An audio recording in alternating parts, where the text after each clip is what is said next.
Welcome to my channel. आप सभी student live हो जाएं और आज मैं क्लास स्टार्ट करूंगा आपका क्लास 12th का जो है रासायनिक बलगतिकी केमिस्ट्री का सेकंड लेसन रासायनिक बलगतिकी को हम लोग पढ़ेंगे। और एग्ज़ाम की दृष्टि से बहुत ही इम्पोर्टेंट लेसन है। बहुत सारे न्यूमेरिकल्स यहाँ से उठते हैं एग्ज़ाम में। तो आज हम लोग पढ़ेंगे रासायनिक बलगतिकी को लेकर के। रासायनिक बलगतिकी एक ऐसा लेसन है आपके सिलेबस में जिससे सिर्फ न्यूमेरिकल ही आते हैं बोर्ड के एग्ज़ाम में। तो बिना कॉन्सेप्ट के न्यूमेरिकल समझना तो मुश्किल है, इसलिए हम लोग पहले क्या करेंगे, थ्योरी पे जाएंगे, इसके बाद न्यूमेरिकल्स पे आएंगे। तो आप समझ सकते हैं रासायनिक बलगतिकी होती क्या है, पहले इसको आप समझें। रासायनिक बलगतिकी का मतलब होता है कि रसायन विज्ञान का एक पार्ट है जिसके अंतर्गत हम रासायनिक कोई अभिक्रिया है उसके वेग के बारे में पढ़ते हैं, है ना। कोई रासायनिक अभिक्रिया जैसे R gives out P, reactant gives out product है, तो इसका वेग हम लोग पढ़ेंगे, इसकी स्पीड के बारे में पढ़ेंगे और इसमें इसके वेग को प्रभावित करने वाले कारक के बारे में पढ़ेंगे, है ना। प्रभावित करने वाले कारक के बारे में अगर हम पढ़ते हैं तो हम इसे क्या कहते हैं, रासायनिक बलगतिकी कहते हैं। रसायन विज्ञान की एक शाखा है जिसके अंतर्गत रासायनिक अभिक्रिया जो होती है, रिएक्शन जो होते हैं, उसके वेग के बारे में और उस वेग को प्रभावित करने वाले कारक के बारे में पढ़ते हैं। वेग को प्रभावित करने वाले कारक का मतलब कोई ऐसा पदार्थ मिला दीजिए जो इसके वेग को प्रभावित कर दे, वेग को घटा दे या बढ़ा दे, है ना। तो रासायनिक अभिक्रिया के वेग के बारे में हम पढ़ेंगे इस लेसन में और वेग को प्रभावित करने वाले कारक के बारे में हम लोग इस लेसन में पढ़ेंगे, ठीक है।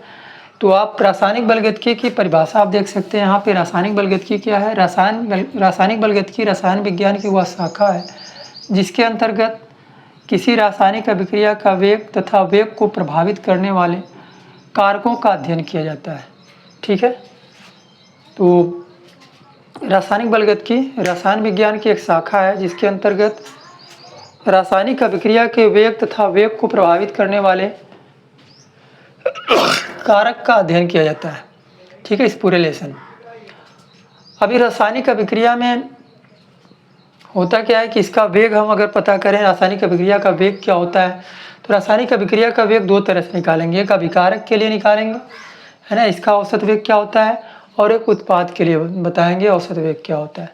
तो अभिकारक के लिए पहले देखिए, रासायनिक अभिक्रिया का जो वेग है अभिकारक के लिए औसत वेग बराबर फार्मूला होता है, औसत वेग या वेग कह लीजिए, औसत वेग या वेग बराबर होता है अभिकारक की सांद्रता में हुआ परिवर्तन तथा परिवर्तन में लगा समय,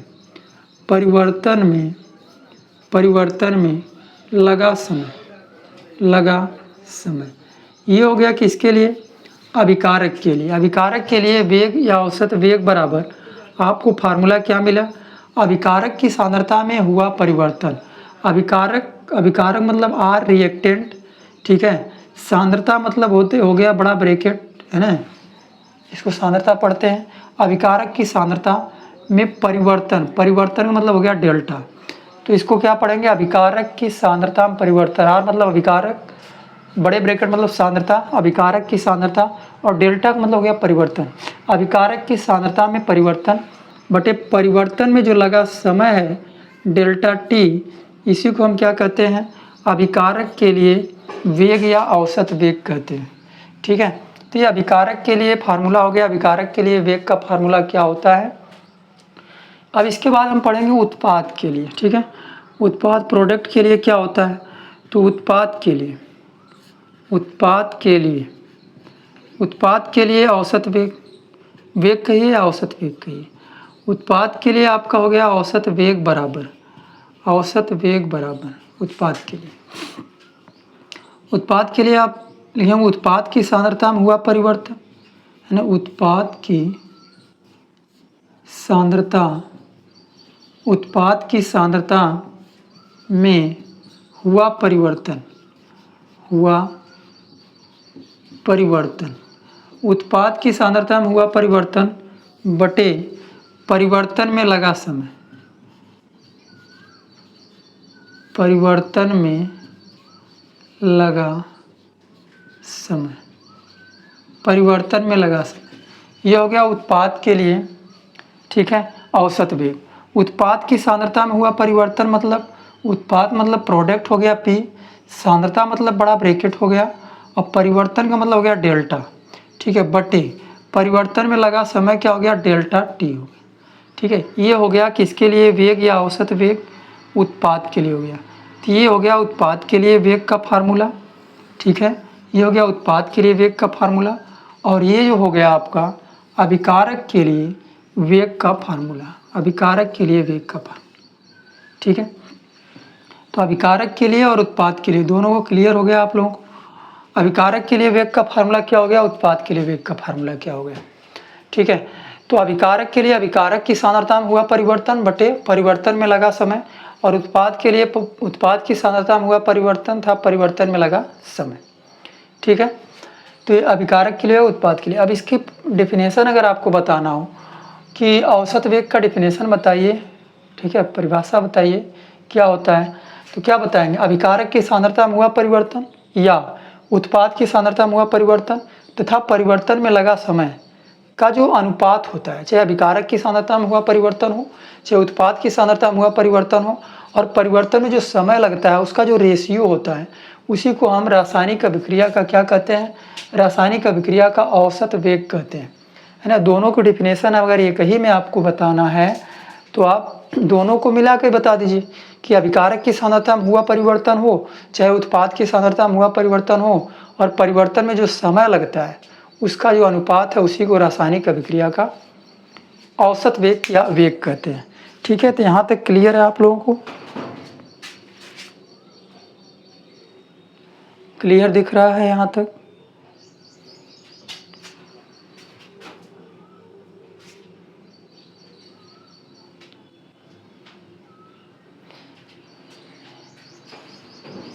चलिए क्लियर दिख रहा है यहाँ तक आप लोगों को। तो ये हो गया रासायनिक अभिक्रिया के लिए, है ना। अभिक्रिया का जो वेग होता है अभिकारक के लिए और उत्पाद के लिए हो गया। अब सबसे बड़ी बात यह है कि औसत वेग का जो फार्मूला हम यहाँ पे लिखे अभिकारक के लिए, यहाँ पे होता है माइनस। अब ये माइनस कहाँ क्यों आता है, कैसे आता है, यही आपको समझना है। मैं डायरेक्टली भी यहाँ पे लिख सकता था कि माइनस लिख करके याद कर लीजिए, लेकिन इसको थोड़ा सा आप समझिए कि इसमें माइनस क्यों लगता है, ठीक है, क्यों इसमें माइनस लगता है इसको आपको समझना होगा यहाँ पे। तो मैं इसको मिटा देता हूँ।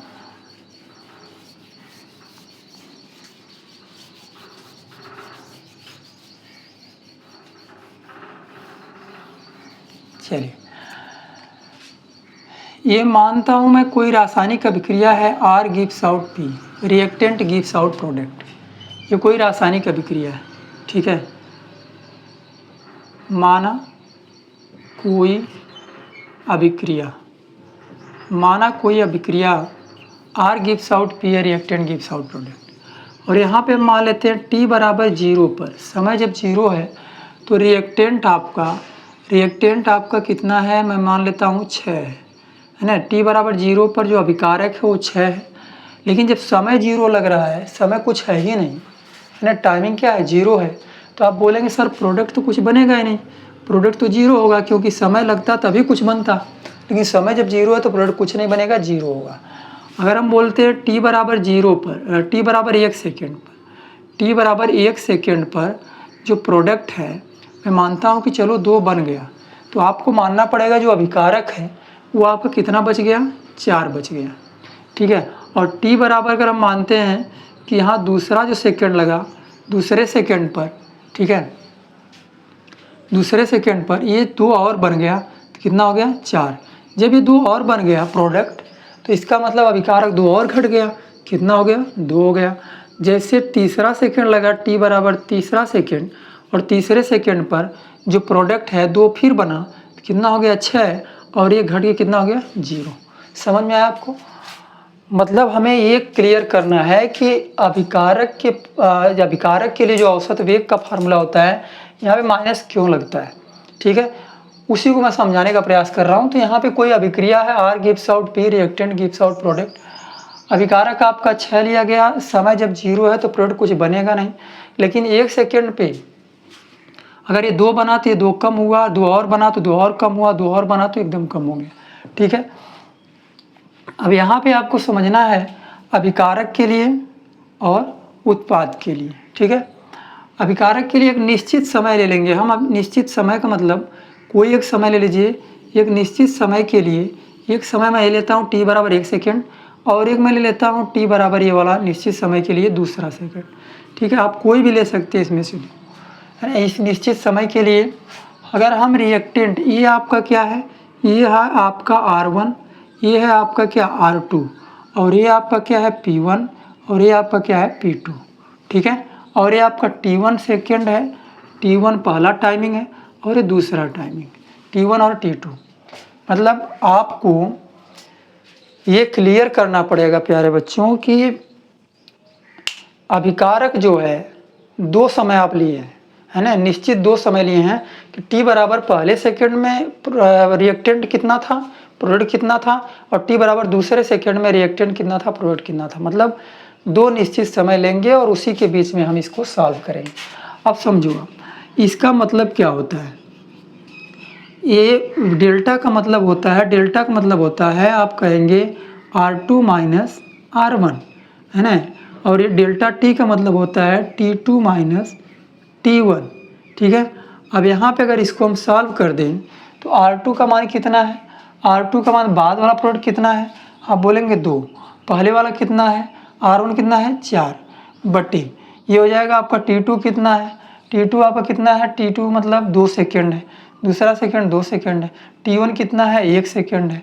तो आपको जो मिल जाएगा प्यारे बच्चों, क्या मिलेगा, यहाँ पर मिलेगा -4, 2 - 4 हो जाएगा -2 और बट्टे ये हो जाएगा 1। मतलब आपको जो मिलेगा वो क्या मिलेगा, -2 मिलेगा, -2 मिलेगा। क्लियर है, -2 क्लियर है। -2 कैसे आया, एक निश्चित समय अंतराल को हमने लिया है और उसके लिए हमने निकाला है वेग का मान। एक निश्चित समय के लिए वेग का मान कितना आया, -2 आया, है ना।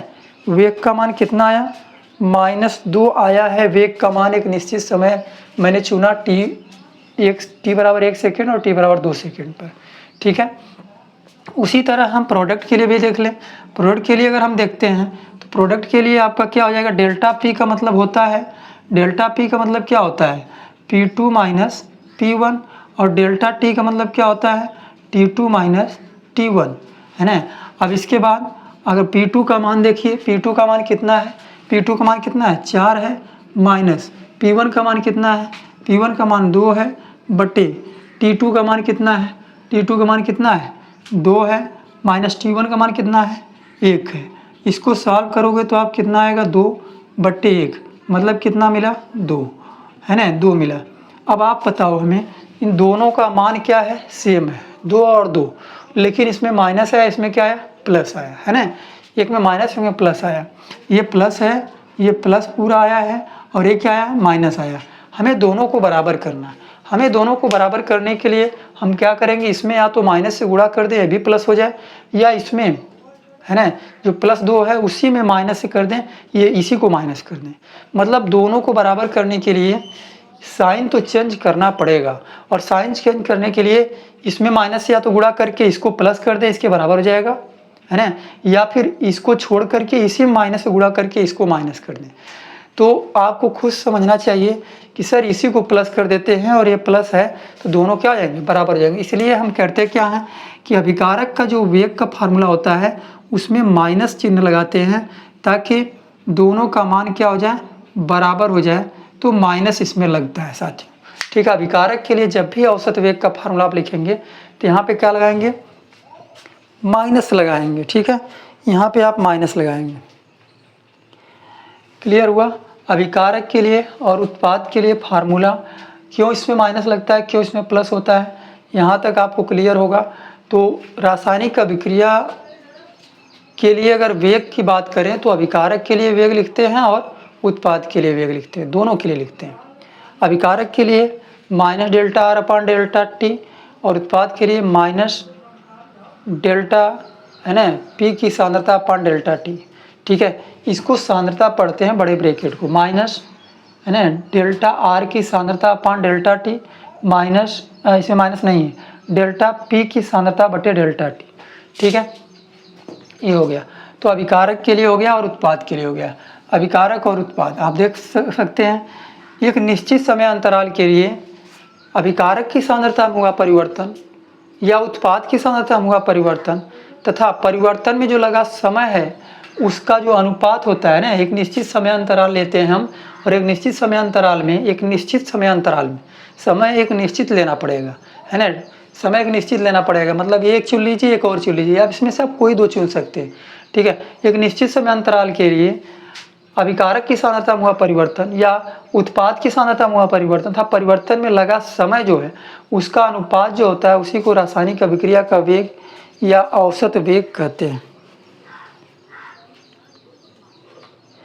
तो इसकी डेफिनेशन हम लिख देते हैं। डेफिनेशन लिखने के बाद हम आगे चलेंगे, ठीक है। तो यहाँ पे लिख दें, एक निश्चित समय अंतराल के लिए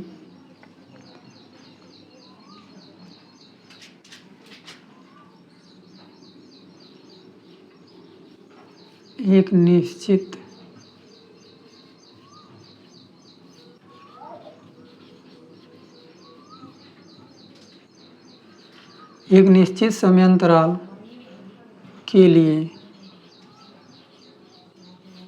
निश्चित समय अंतराल के लिए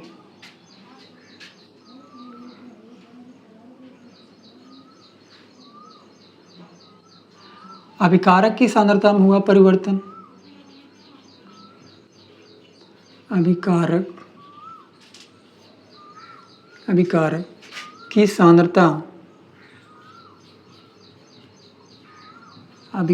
की सांद्रता में हुआ परिवर्तन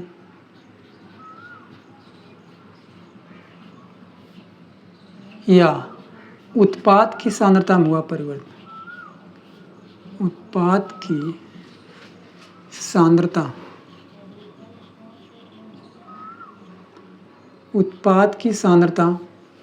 में हुआ परिवर्तन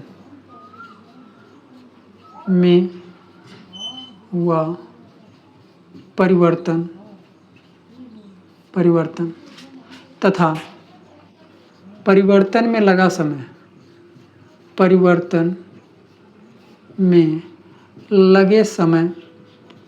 लगे समय के अनुपात को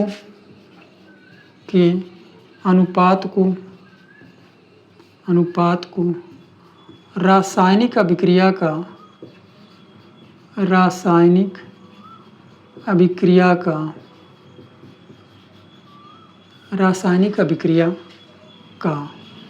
औसत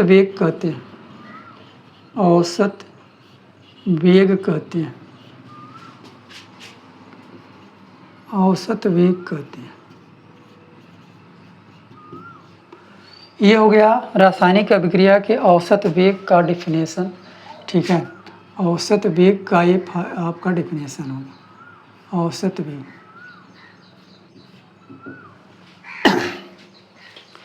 औसत वेग क्या होता है? किसी रासायनिक अभिक्रिया के लिए एक निश्चित समय में अभिकारक की सांद्रता में हुआ परिवर्तन या उत्पाद की सांद्रता में हुआ परिवर्तन तथा परिवर्तन में लगे समय का जो अनुपात होता है उसे हम रासायनिक अभिक्रिया का औसत वेग कहते हैं, ठीक है। तो किसी रासायनिक अभिक्रिया के लिए एक निश्चित समय अंतराल में, है ना, एक निश्चित समय अंतराल के लिए एक निश्चित समय अंतराल में रहेगा, एक निश्चित समय अंतराल में अभिकारक की सांद्रता में हुआ परिवर्तन या उत्पाद की सांद्रता में हुआ परिवर्तन। यहाँ पे आप जोड़ सकते हैं किसी रासायनिक अभिक्रिया के लिए, किसी रासायनिक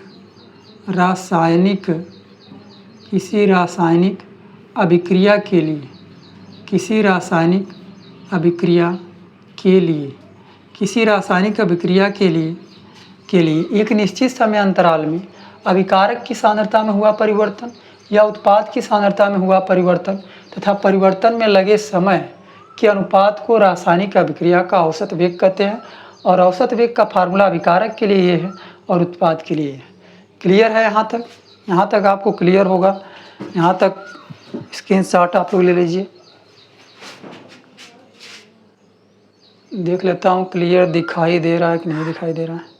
चलिए, अच्छा है। तो ये हो गया रासायनिक अभिक्रिया के लिए औसत वेग का फार्मूला।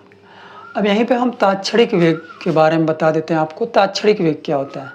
तात्क्षणिक का मतलब क्षणिक के लिए, क्षण भर के लिए, सेकेंडों के लिए अगर किसी रासायनिक अभिक्रिया के वेग के बारे में पूछा जाए, सेकेंडों में जो परिवर्तन होता है उसके लिए, तो उसको हम बोलते हैं तात्क्षणिक वेग बोलते हैं।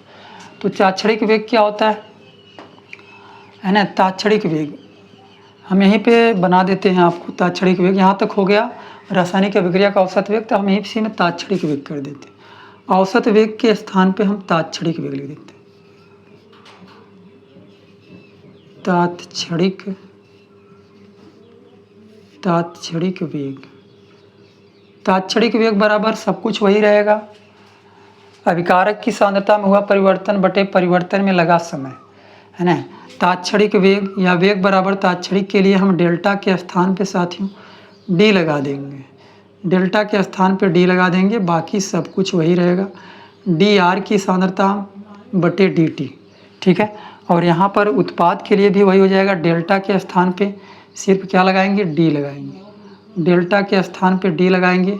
डी का मतलब होता है छोटी बात हो रही है, सेकेंडों की बात हो रही है, यहाँ पे हम डी लगा देंगे। चाहे रिएक्टेंट हो चाहे प्रोडक्ट हो, उसमें हम डी लगा देंगे। डी पी अपान ये हो जाएगा डी टी, डी पी अपान हो जाएगा डी टी। तो डी पी अपान डी टी या D R upon D T. तात्क्षणिक वेग, औसत वेग न लिख करके हम क्या लिखेंगे यहाँ पे? तात्क्षणिक वेग, ठीक है। तात्क्षणिक वेग, तात्क्षणिक वेग बराबर अभी उत्पाद की सांद्रता में हुआ परिवर्तन बटे परिवर्तन में लगा समय। तो डी डेल्टा के स्थान पे डी लगा देंगे, ठीक है। तो तात्क्षणिक वेग की अगर डिफिनेशन अगर आपको लिखना है कि तात्क्षणिक वेग की डिफिनेशन क्या होगी,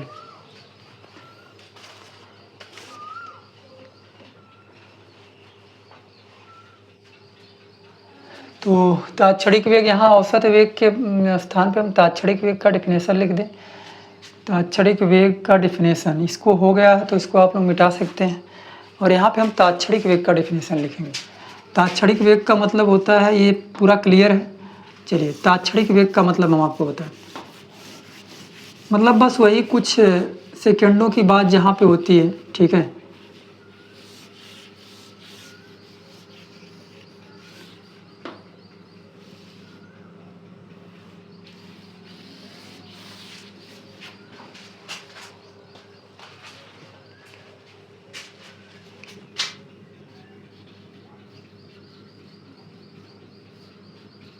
किसी क्षण विशेष पर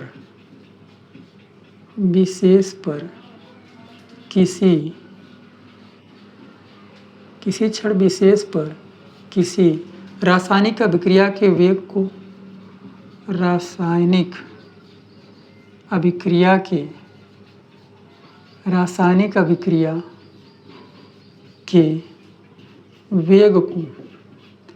वेग को तात्क्षणिक वेग कहते हैं। किसी क्षण विशेष पर किसी रासायनिक अभिक्रिया के वेग को तात्क्षणिक वेग कहते हैं। तात्क्षणिक वेग कहते हैं। ये हो गया तात्क्षणिक वेग की का डिफिनेशन। यहाँ औसत वेग न लिख करके हम क्या लिखेंगे? तात्क्षणिक वेग। तात्क्षणिक वेग, तात्क्षणिक वेग का मतलब वही किसी क्षण विशेष पर किसी रासायनिक अभिक्रिया के वेग को तात्क्षणिक वेग कहते हैं। मतलब आपसे पूछा जाए कि सेकेंडों में कोई रासायनिक अभिक्रिया अगर बदल रही है तो सेकेंडों में मतलब आप बोल सकते हैं कि मतलब 5 सेकंड पहले कोई रासायनिक अभिक्रिया कितनी थी, 5 सेकंड बाद कितनी हो गई, उसका वेग कितना हो गया। ठीक है, अगर सेकंडों की बात होती है तो वहाँ पे हम उसको तात्क्षणिक वेग कहते हैं। और तात्क्षणिक वेग का मतलब बस कुछ नहीं है, आपका विकारक के लिए हो चाहे उत्पाद के लिए, बस डी लगा देते हैं, डेल्टा के प्लेस पे डी लगा देते हैं, बाकी सब कुछ वही रहता है, विकारक के लिए उत्पाद के लिए वही रहता है। तो आई होप आपको यहाँ तक क्लियर हुआ होगा कि वेग क्या होता है, औसत वेग या वेग क्या होता है, और रासायनिक बलगतिकी क्या होती है। सबसे बड़ी बात, रासायनिक बलगतिकी की परिभाषा आपको क्लियर होनी चाहिए कि रसायन विज्ञान का वह लेसन है जिसमें रासायनिक अभिक्रिया के वेग के बारे में पढ़ते हैं और वेग को प्रभावित करने वाले कारक के बारे में पढ़ते हैं। ठीक है, बस 2 वर्ड याद रखिएगा, रासायनिक अभिक्रिया के वेग और वेग को प्रभावित करने वाले कारक के बारे में जिस लेसन में हम पढ़ते हैं उस लेसन का नाम है रासायनिक बलगतिकी। इसके बाद रासायनिक अभिक्रिया का वेग होता क्या है, वेग या औसत वेग होता क्या है, अभिकारक के लिए उत्पाद के लिए मैंने वो क्लियर किया। अभिकारक के लिए माइनस लगता है और उत्पाद के लिए माइनस नहीं लगता है, क्यों, वो भी मैंने क्लियर किया।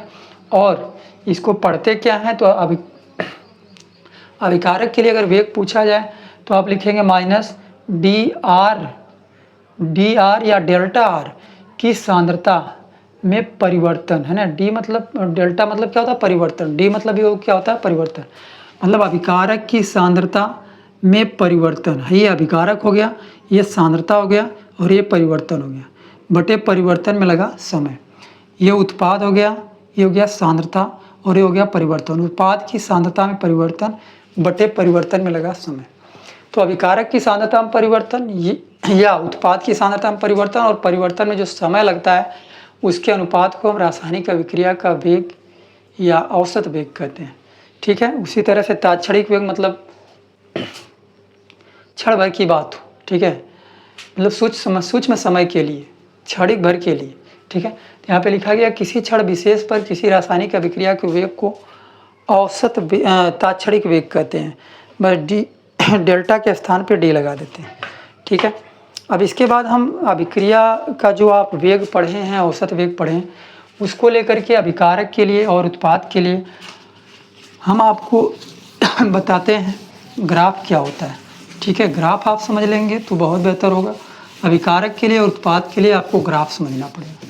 ठीक है, चलिए, इस अभिकारक के लिए और उत्पाद के लिए आप ग्राफ समझें ध्यान से। पहले अभिकारक के लिए हम आपको बताते हैं अभिकारक के लिए ग्राफ क्या होगा। ये समझ में आया होगा तो ये समझ में आ जाएगा कोई भी रासायनिक अभिक्रिया कैसे, है ना, रिएक्टेंट से प्रोडक्ट बनाती है। ठीक है, जब रिएक्टेंट से प्रोडक्ट बनता है तो धीरे धीरे रिएक्टेंट कम होता है और प्रोडक्ट धीरे धीरे बढ़ता है। ठीक है, तो अभिकारक के लिए हम ग्राफ बना रहे हैं। अभिकारक के लिए ग्राफ ध्यान से देखिए आप। अभिकारक के थोड़ा बड़ा बनाते हैं ताकि आपको और क्लियर हो बेहतर तरीके।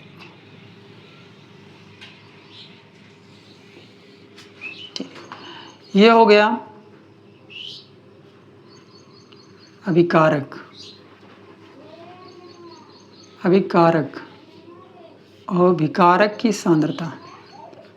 अभिकारक की सांद्रता हो गया और इधर आपका हो गया क्या, समय हो गया, इधर आपका हो गया समय।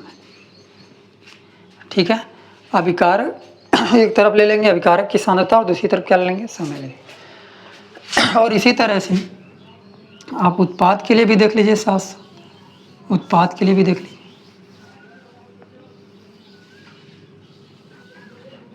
चलिए, इधर हम देख लेते हैं उत्पाद की सांद्रता। ठीक है, उत्पाद की सांद्रता, उत्पाद की सांद्रता, और इधर हम देख लेते हैं क्या, समय देख लेते हैं, समय देख लेते हैं। चलिए, ग्राफ को ध्यान से समझिएगा आप लोग।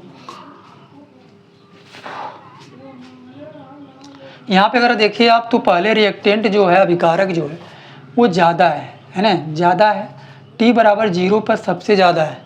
मतलब यहाँ पर क्या है, यहाँ पे आपको पता है कि यहाँ पर t बराबर क्या है, 0 है, r बराबर भी 0 है ना। यहाँ पे r है, r रिएक्टेंट की सांद्रता है और यहाँ पे प्रोडक्ट की सांद्रता है।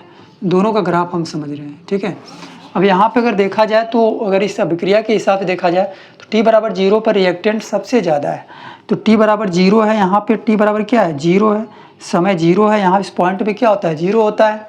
इधर जाएंगे तो समय बढ़ेगा, इधर जाएंगे तो उत्पाद बढ़ेगा, प्रोडक्ट बढ़ेगा। ठीक है, लेकिन यहाँ पे एक बात देखने में समझ में आ रहा है कि t बराबर 0 पर प्रोडक्ट सबसे ज़्यादा है। तो यहाँ पर मान लीजिए कि ये सबसे ज़्यादा है ना, r मैक्सिमम है, r क्या है, मैक्सिमम है। t बराबर जब 0 है तो r यहाँ पे मैक्सिमम इस पॉइंट पे। जैसे जैसे समय बढ़ रहा है, 1 सेकंड, 2 सेकंड, 3 सेकंड, वैसे वैसे रिएक्टेंट घट रहा है कि नहीं। जैसे जैसे समय बढ़ रहा है वैसे वैसे प्रोडक्ट क्या बोलते हैं अभिकारक घट रहा है। तो जब अभिकारक घट रहा है समय बढ़ने के साथ साथ, तो समय बढ़ेगा इधर और प्रोडक्ट भी रिएक्टेंट भी घटाना है। अभिकारक को घटाना है, समय बढ़ाने के साथ साथ अभिकारक क्या करना है, घटाना है। तो समय जैसे जैसे बढ़ेगा, जैसे जैसे समय बढ़ रहा है 1 2 3, वैसे वैसे देखिए रिएक्टेंट आपका क्या हो रहा है, घट रहा है। तो रिएक्टेंट घटेगा कब, जब नीचे आएंगे। तो समय बढ़ाइए, समय बढ़ाइए, रिएक्टेंट घटाइए, रिएक्टेंट घटाइए। नीचे आ रहा है रिएक्टेंट घट रहा है, मतलब अभिकारक घट रहा है। नीचे आने पर अभिकारक घट रहा है, इधर जाने पे समय बढ़ रहा है। तो कुछ इस तरह से ग्राफ आपका बनेगा। किसके लिए, किसके लिए, अभिकारक के लिए। उत्पाद के लिए क्या होगा, उत्पाद के लिए आप देख रहे हैं कि कुछ अलग कहानी। t बराबर 0 पर 0 था, लेकिन t बराबर 1 पर 2 हो गया, फिर t बराबर 2 पे 4 हो गया, फिर 3 पे 6 हो गया। मतलब ये प्रोडक्ट धीरे धीरे क्या हो रहा है, बढ़ रहा है। प्रोडक्ट धीरे धीरे क्या हो रहा है, बढ़ रहा है। जब प्रोडक्ट धीरे धीरे बढ़ रहा है, t बराबर 0 पर, t बराबर 0 पर प्रोडक्ट भी 0 था, लेकिन जैसे t बराबर 1 सेकेंड लगा वैसे प्रोडक्ट क्या हो गया, बढ़ गया। ये t बराबर 1 पर प्रोडक्ट रिएक्टेंट घट रहा है, लेकिन ये क्या हो रहा है, बढ़ रहा है। तो इसको हम इस तरह से ग्राफ बनाएंगे कि प्रोडक्ट क्या हो, बढ़े। प्रोडक्ट कब बढ़ेगा, जब ऊपर जाएंगे। ऊपर जाएंगे प्रोडक्ट क्या होगा, बढ़ेगा। तो ऊपर जाएंगे तो प्रोडक्ट तो बढ़ेगा, लेकिन उसके साथ साथ समय भी तो बढ़ेगा। 1 2 3 4 है ना, समय भी बढ़ रहा है। तो ग्राफ कुछ इस तरह से होना चाहिए कि आपका ऊपर भी जाइए तो प्रोडक्ट बढ़े और इधर जाइए तो समय भी बढ़े। ठीक है, तो इस तरह से ग्राफ आपका होगा। किसका ग्राफ होगा, ये प्रोडक्ट का होगा। ये किसका है, अभिकारक का है। ठीक है, तो यहाँ तक समझ में आया होगा आपको कि रासायनिक अभिक्रिया के हिसाब से अभिकारक के लिए वेग का ग्राफ कैसे होगा और उत्पाद के लिए ग्राफ कैसे होगा। ठीक है, प्रोडक्ट के लिए रिएक्टेंट और प्रोडक्ट के लिए ग्राफ इस तरह से होगा।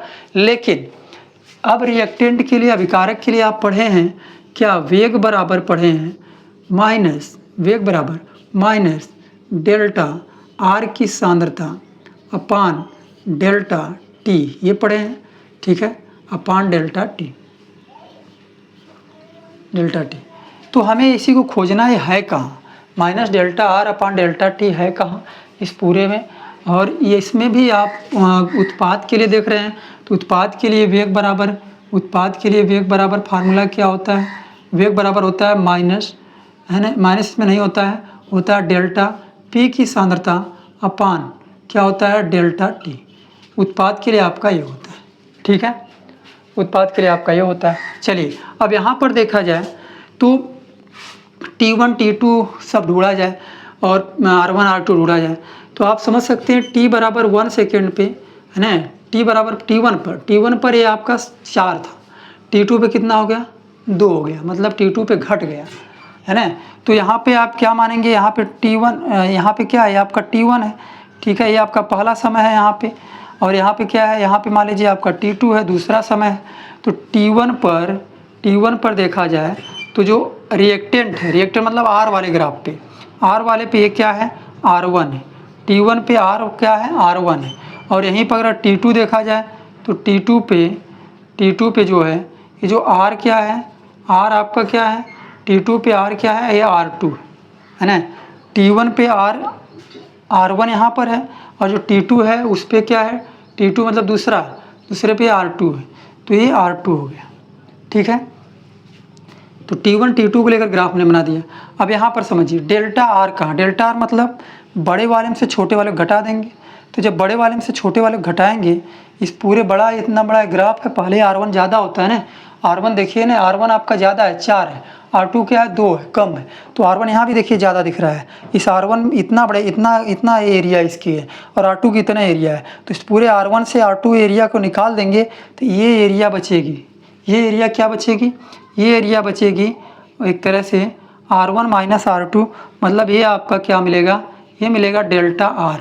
डेल्टा आर मतलब बड़े वाले में से छोटे वाले क्या किया, घटाए हैं, बड़े वाले में से छोटे वाले घटाए हैं, मतलब एक तरह से R1 माइनस R2 आपको यहाँ पे मिला है। ठीक है, यहाँ पे आपको क्या मिला है, R1 minus R2, R1 minus ये R2 आपको मिला है, डेल्टा आर मतलब R1 माइनस R2। ठीक है, या फिर यहाँ पे डायरेक्ट ही लिख दीजिए कि ये हमारा क्या है, R1 माइनस R2, ये एरिया R1 माइनस R2। अब समझिए, यहाँ पर देखा जाए तो ये T2 इतना बड़ा है, T1 ये है, तो ये आपका क्या है T1, T2 में से T1 घटा देंगे, T2 कितना है 2 है, T1 कितना 1 है, तो ये बड़ा वाले में से छोटे वाले को घटा देंगे तो ये आएगा क्या, ये वाली एरिया क्या है, ये आपका क्या है, ये आपका T2 minus T1, T2 minus T1 भी मिल गया, R1 माइनस R2 भी मिल गया।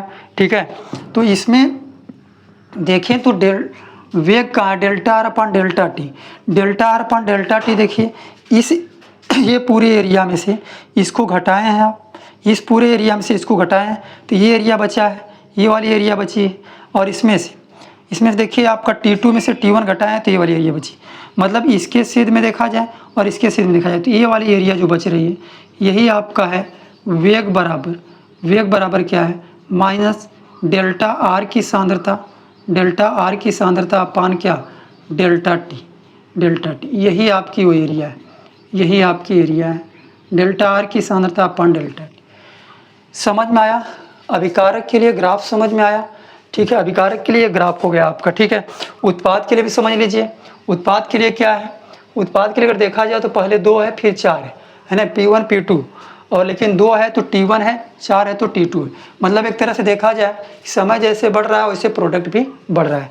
तो यहाँ पर मैं ले लेता हूँ यहीं पे कहीं पे एरिया, ये आपका मैंने ले लिया क्या T1 पे अगर देखा जाए तो प्रोडक्ट कितना है, उत्पाद कितना है, तो ये पॉइंट जो है ये क्या है, ये आपका क्या है P1। ठीक है, T1 पर ये P1 मिल गया। ठीक है, फिर T2 पे P2 है, T2 मतलब समय बढ़ के यहाँ आया, समय जब बढ़ कर के यहाँ आया तो ये आपका जहाँ पे टच किया ये आपका क्या है, ये आपकी एरिया क्या है, ये आपका क्या है P2, ये आपका P2। ठीक है, ये आपका P2 है। अब हमको क्या करना है कि डेल्टा P निकालना है, तो P2 में से P1 घटा दीजिए, P2 इतना बड़ा है, P1 इतना बड़ा है, P2 में से P1 इतना निकाल दीजिए, तो ये एरिया क्या बच गई, ये एरिया आपका बच गई P2 माइनस P1, ये एरिया आपकी बच गई P2 माइनस P1। और यहाँ पे आप देख लीजिए T2, ये आपका T2 है, T2 में से T1 को घटा देंगे, T2 में से T1 को घटा देंगे तो ये एरिया क्या है, ये आपका क्या है T2 minus T1, T2 minus T1, तो T2 माइनस T1 और ये P2 माइनस P1, ये बचा इधर, P2 में से P1 को निकालिए तो ये बचा, और ये T2 में से T1 घटा दिए तो ये बचा, इसको ऊपर बढ़ाइए, इसको ऊपर बढ़ाइए, ये जो एरिया है यही है वेग बराबर डेल्टा P की सांद्रता अपान डेल्टा टी। इसमें दोनों कॉमन मिल रहा है, ये भी कॉमन मिल रहा है और ये भी कॉमन मिल रहा है। ठीक है, तो ये आपका है वेग का ग्राफ अभिकारक के लिए, उत्पाद के लिए। ठीक है, मैं आशा करता हूँ कि आपको बहुत बेहतर तरीके से समझ में आया होगा। अभिकारक का ग्राफ, उत्पाद का ग्राफ, ये अभिकारक के लिए था और ये किसके लिए था, ये किसके लिए था, ये आपका उत्पाद के लिए था, उत्पाद के लिए आपका ये ग्राफ था, है ना, उत्पाद के लिए, और ये आपका अभिकारक के लिए था। ठीक है, तो आप लोगों को इस लेक्चर में मैंने क्लियर किया कि रासायनिक बलगतिकी होता क्या है।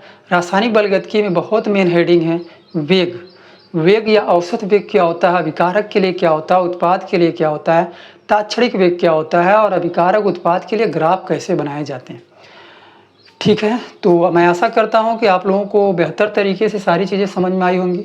बाकी हम दूसरे वीडियो में मिलेंगे, तब तक आप अपनी पढ़ाई को जारी रखें, और एक टॉपिक को हम इसी तरह क्लियर करेंगे मजबूती के तरीके से, ताकि आप लोगों को आने वाला जो आपका एग्ज़ाम है 2027 का, उसमें बेहतर रिजल्ट आपको मिले, और आप थ्योरी जितने बेहतर तरीके से क्लियर करेंगे उतने बेहतर तरीके से आपको न्यूमेरिकल पे कहीं न कहीं पकड़ होगी, न्यूमेरिकल पे आपका कहीं न कहीं ज़्यादातर आप उसको पकड़ पाएंगे और नंबर अच्छा उठा पाएंगे, क्योंकि इस लेसन से न्यूमेरिकल ही ज़्यादा पूछे जाते हैं।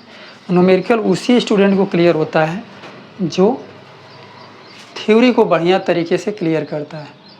तो आज के लेक्चर को यहीं तक रखते हैं। थैंक यू आप लोगों का, धन्यवाद।